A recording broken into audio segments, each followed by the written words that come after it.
नमस्कार दोस्तों, स्वागत है एक और नई वीडियो में। दोस्तों आज की इस महत्वपूर्ण वीडियो में हम आपको बताएंगे जो आपके चल रहे हैं कक्षा 11वीं की फाइनल एग्ज़ाम चल रहे हैं। ठीक है, तो आपके ओपन बुक से एग्ज़ाम लिए जा रहे हैं। तो ओपन बुक में आपको एग्ज़ाम के पेपर सारे दे दिए गए होंगे स्कूल की तरफ से। अब आपको क्या सॉल्यूशन करके उनको आपको जमा करना होगा। तो सॉल्यूशन आज हम आपको कक्षा 11वीं के हिंदी का बताएंगे, जो कि यहाँ पर देख सकते हैं सेट ए है। ठीक है, यानी कि सेट ए का हम इस वीडियो में सॉल्यूशन आपको बताएंगे। दोस्तों अगर आपको हमारी वीडियो पसंद आती है तो वीडियो को लाइक जरूर कीजिए, एंड चैनल पर पहली बार जुड़े हैं तो इसी प्रकार की वीडियो देखने के लिए चैनल को सब्सक्राइब जरूर कर दीजिए। और दोस्तों सॉल्यूशन की अगर आप PDF डाउनलोड करना चाहते हैं तो लिंक आपको डिस्क्रिप्शन में मिलेगी, वहाँ से आप डायरेक्ट इसकी PDF डाउनलोड कर पाएंगे। ठीक है, तो चलिए दोस्तों आज की वीडियो शुरू करते हैं बगैर किसी देर के। तो ये सेट ए है, ध्यान रखिए यहाँ पर कुछ निर्देश दिए गए हैं तो इनको आपको ध्यानपूर्वक पढ़ लेना है। ठीक है, तो यहाँ पर देखिए सारे निर्देश दिए गए हैं, जिस प्रकार से आपका फाइनल पेपर आता है उसी प्रकार से यहाँ पर आया आप देख सकते हैं। ठीक है, तो आपको क्या सभी क्वेश्चनों का अच्छे तरीके से सॉल्यूशन करके जाना। देखिए पहला क्वेश्चन है सही विकल्प चुनकर हमें लिखना है। पहला, कबीर ने ईश्वर के कितने स्वरूपों को माना है। ऑप्शन देखिए 1, 2, 3 और अनंत। ठीक है, तो दोस्तों यही जो आपका जो क्वेश्चन बैंक आई थी, क्वेश्चन बैंक में भी ये आपका क्वेश्चन दिया गया था। ठीक है, तो उसमें मैंने आपको आंसर बताया था।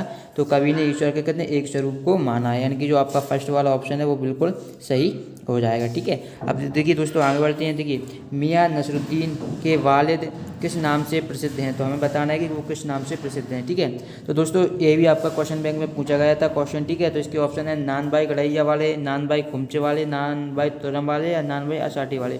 दोस्तों इसका भी मैंने आपको क्वेश्चन बैंक में आंसर दिया था नान भाई गड़ैया वाले, यानी कि यह नंबर का आंसर आपका बिल्कुल सही हो जाएगा। ठीक है, तीसरा दिया था निम्नलिखित में से लता मंगेशकर को किस उपनाम से नहीं पुकारा जाता। दोस्तों यहाँ पर ध्यान रखिए नहीं शब्द लगाया गया है। ठीक है, देखिए कोकिला, स्वर सामग्री, कोकिला कंठा, गजगामिनी। दोस्तों ये तीनों आपके क्या है प्रश्न बैंक से आए क्वेश्चन है। ठीक है, तो इसका आंसर हो जाएगा गजगामिनी। ठीक है, तो चलिए दोस्तों आगे बढ़ते हैं।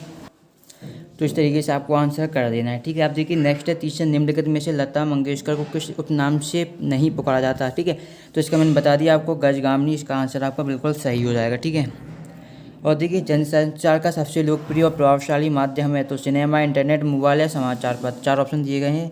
तो दोस्तों जनसंचार का सबसे उपयुक्त माध्यम इंटरनेट है। ठीक है, दोस्तों एक बार इस क्वेश्चन को आप खुद सॉल्यूशन कीजिए। ठीक है, जितना आप सॉल्यूशन कर पाओ उतना आपके लिए बेनिफिट होगा, क्योंकि आपके फाइनल एग्जाम है।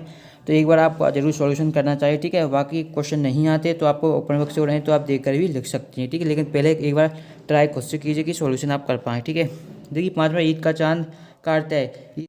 हेलो दोस्तों, पढ़ाई में डाउट आते हैं तो घबराएं मत, सबका सॉल्यूशन डाउटनेट। दोस्तों आप किसी भी सवाल में अटक गए हो या आपसे सॉल्व नहीं हो पा रहा है, बस आपको उस क्वेश्चन की फोटो लेना है, क्वेश्चन को क्रॉप करना और 5 सेकंड के अंदर आपको उस क्वेश्चन का वीडियो सॉल्यूशन मिल जाएगा। फिर चाहे आपका क्वेश्चन होमवर्क का हो, CBSE बोर्ड का हो, यूपी, बिहार, महाराष्ट्र, राजस्थान, MP या फिर किसी भी बोर्ड का हो, चाहे IIT जी, नीट या क्लास 6 से 12वीं का सवाल हो, इन सब का जवाब मिलेगा डाउटनेट ऐप पर। या फिर कोई भी कोर्स का सब्जेक्ट हो, physics, chemistry, math, biology, science, आपके सभी सवालों का जवाब मिलेगा डाउटनेट ऐप पर। साथ ही आप डाउटनेट ऐप पर पढ़िए कोटा के best faculty sir GB sir, NG sir, Akanksha ma'am, Prince sir जैसे टॉप टीचर, यानी पूरी पढ़ाई अब डाउटनेट ऐप पर है। 3 करोड़ से ज़्यादा बच्चे डाउटनेट ऐप का पढ़ाई कर रहे हैं, तो आप भी जाइए और डाउटनेट ऐप को इंस्टॉल कीजिए।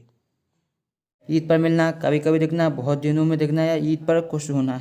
तो दोस्तों इसका मतलब होता है बहुत दिनों में मिलना, ईद का चांद होना। ठीक है, अब देखिए दूसरी आते हैं रिक्त स्थानों की पूर्ति कीजिए।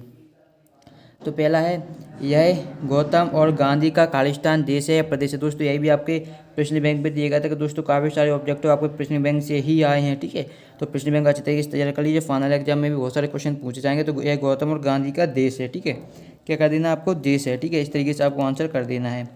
और फिर देखिए नेक्स्ट है हमारा, बचपन से ही खालिस्तान बड़ा बुद्धिमान था। तो दोस्तों कौन बुद्धिमान था, तो हमें बताना जो मोहन था वो क्या था, बुद्धिमान था। तो इस तरीके से आंसर आपको हो जाएगा मोहन। ये भी शायद क्वेश्चन बैंक में दिया गया था। सिंगार रस का स्थायी भाव खालिस्तान है, तो रति है, सभी लोगों को पता होगा सिंगार रस का स्थायी भाव रति होता है। जबकि जो रौद्र रस होता है, रौद्र रस उसका क्रोध होता है। ठीक है, यहाँ पर रौद्र रस दिया, इसका होता है स्थायी भाव क्रोध। ठीक है, ये भी पता होना चाहिए, फाइनल एग्जाम के लिए आपके लिए इंपॉर्टेंट हो जाएंगे। ठीक है दोस्तों, चलिए दोस्तों आगे बढ़ते हैं नेक्स्ट क्वेश्चन की तरफ। अब देखिए दोस्तों नेक्स्ट क्वेश्चन दिया गया है हमारा, कवित्री की शुद्ध वर्तनी है। तो यहाँ पर देखिए कवित्री है या कवित्री है। तो दोस्तों इसका जो आंसर आपका हो जाएगा वो जाएगा कवित्री, यानी कि सेकंड वाला जो आंसर आपका बिल्कुल सही हो जाएगा। अब देखिए रस के अंग होते हैं, तो 10 या 4। दोस्तों यह भी क्वेश्चन बैंक में सारे प्रश्न क्वेश्चन बैंक के ही हैं। तो रस के 4 अंग होते हैं, एक होता है स्थायी भाव। ठीक है, स्थायी भाव, दूसरा होता है आपका विभाव, सारे मैं लिख के बता देता हूँ, अगर आपको फाइनल एग्जाम में पूछ ली जाए सारों के नाम सभी के तो आपको आना चाहिए। स्थायी विभाव, फिर होता है आपका अनुभाव, ठीक है। अनुभाव के बाद आता है आपका संचारी भाव, ठीक है, संचारी भाव। और दोस्तों पीडीएफ की मैंने बोल दिया, पीडीएफ की लिंक आपको डिस्क्रिप्शन में मिल जाएगी, तो वहाँ से आप आसानी से पीडीएफ डाउनलोड कर पाएंगे। तो इस तरीके से आप पीडीएफ भी डाउनलोड कर पाएंगे, ठीक है। अब देखिए सत्तासत्य हैं हमारे, सत्तासत्य भी दोस्तों देख लीजिए, 5 अंक में रहेंगे ये भी। पहला है मीरा के गुरु नरेश मेहता थे। दोस्तों यह असत्य है कि आप सभी को लोगों को पता ही होगा कि मीरा के गुरु कौन थे, रैदास थे, ठीक है। तो इस तरीके से पहला आपका क्या हो जाएगा दोस्तों, पहला आपका असत्य हो जाएगा, ठीक है। दूसरा देखिए, दूसरा है हमारा पहला असत्य, दूसरा है धनराम बचपन से ही बुद्धिमान था। दोस्तों यह असत्य है क्योंकि धनराम बुद्धिमान नहीं था, मोहन था बुद्धिमान, तो ठीक है। तीसरा देखिए, निरक्षर लोगों के लिए समाचार पत्र एक सशक्त माध्यम है। दोस्तों जो निरक्षर होते हैं वो समाचार पत्र पढ़ ही नहीं पाएंगे, तो उसके लिए क्या सशक्त माध्यम बनेगा, बिल्कुल नहीं बनेगा। तो ये भी आपका असत्य हो जाएगा। देखिए लोकोक्ति को कहावत भी कहते हैं दोस्तों, ये भी आपके क्वेश्चन बैंक से लगभग सारे ऑब्जेक्टिव पूछे जा रहे हैं, तो यह सत्य हो जाएगा आपका, ठीक है। फिर देखिए खंडकाव्य में जीवन का समग्र चित्रण होता है। दोस्तों यह असत्य हो जाएगा क्योंकि जीवन का समग्र चित्रण होता है वो हमारा महाकाव्य होता है। क्या होता है दोस्तों, महाकाव्य में जीवन का समग्र चित्रण किया जाता है, ना कि खंड काव्य में, ठीक है। अब देखिए एक शब्द वाक्य में उत्तर भी देख लीजिए। पहला है व्यंग्यार्थ का बोध कराने वाली शब्द शक्ति को कहते हैं। दोस्तों इंपॉर्टेंट है, तो व्यंग्यार्थ का बोध जिस शब्द शक्ति में होता है तो हमें बताना है कि कौन सी शब्द शक्ति होती है, ठीक है। पहला ही क्वेश्चन दिया गया था कि व्यंग्यार्थ का बोध कराने वाली शब्द शक्ति को क्या कहते हैं। दोस्तों यहाँ पर देखिए व्यंग्यार्थ का देखिए शब्द शक्ति 3 प्रकार की होती है, एक लक्षणा होती है, अमिधा होती है, एक व्यंग्यार्थ। तो इसमें क्या हो जाएगा, व्यंग्यार्थ शब्द शक्ति, ठीक है, व्यंग्यार्थ शब्द शक्ति हो जाएगी इसमें, ठीक है। इस तरीके से आपको इसका आंसर दोस्तों कर देना है, ठीक है। तो इसमें दोस्तों क्या हो जाएगा, व्यंजना शब्द शक्ति, ठीक है, व्यंजना शब्द शक्ति जो कि होती है आपको लिख लेना है, ठीक है। तो देखिए व्यंग्यार्थ का जो है दोस्त जो समाज की सेवा करता है उसे क्या कहते हैं, जो समाज की सेवा करता है उसे हम समाज सेवक बोलते हैं, सभी लोगों को पता ही होगा, ठीक है। या आप लिख सकते हैं समाज सेवी, ठीक है। इस तरीके से आपको आंसर हो जाएगा, ठीक है।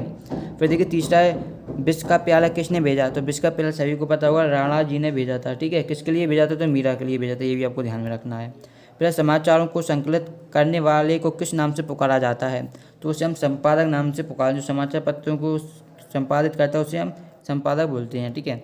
5वां भी देख लीजिए दोस्तों, जो लास्ट है हमारा कि पतन पाप पाखंड जले में कौन सा अलंकार है। दोस्तों इसमें अनुप्रास अलंकार है, ठीक है, अनुप्रास अलंकार है। इस तरीके से आपको कर देना है अनुप्रास अलंकार। अब देखिए सही जोड़ी बनानी है। महाकाव्य, तो महाकाव्य में क्या होता है दोस्तों, महाकाव्य हमें बताना है। तो देखिए जो महाकाव्य क्या है, रामचरितमानस एक महाकाव्य है। और कबीर के पदों में रस, तो हमें बताना है कौन सा रस है, तो कबीर के पदों में रस है शांत रस, ठीक है। फिर है आओ मिलकर बचाएं, तो यह निर्मला पुतुल हो जाएगा। और मासिक वेतन तो यह तो पूर्णमासी का चांद होता है। और रुमाली रोटी का एक रूप होता है। इस तरीके से आपको 5 में लाने चाहे तो आप इसका स्क्रीनशॉट भी ले सकते हैं, ठीक है। अब देखिए जो आते हैं हमारे जो क्वेश्चन आंसर आते हैं, ठीक है, तो क्वेश्चन आंसर भी आपको अच्छे तरीके से कर लेने हैं, ठीक है। आपके ओपन बुक एग्जाम हो रहे हैं तो थोड़ी मेहनत आपको भी कर लेनी है, ठीक है। पहले आप सभी क्वेश्चनों का एक बार जरूर आंसर लेके फिर कोई क्वेश्चन नहीं आता तो कमेंट करके होता है, हम आपको उसके सॉल्यूशन बता देंगे, ठीक है। तो दोस्तों आज की इस वीडियो को यही समाप्त करते हैं। आशा करते हैं आपको ये वीडियो पसंद आई हो तो लाइक जरूर करें, और चैनल पर पहली बार जुड़े हैं तो इसी प्रकार की वीडियो देखने के लिए आप चैनल को सब्सक्राइब कर लीजिए, ठीक है। इसके अलावा अगर इसकी पीडीएफ डाउनलोड करना चाहते हैं तो लिंक डिस्क्रिप्शन मिल जाएगी, वहाँ से आप इसकी पीडीएफ भी डाउनलोड कर पाएंगे। तो आज की वीडियो को यहीं समाप्त करते हैं। धन्यवाद दोस्तों।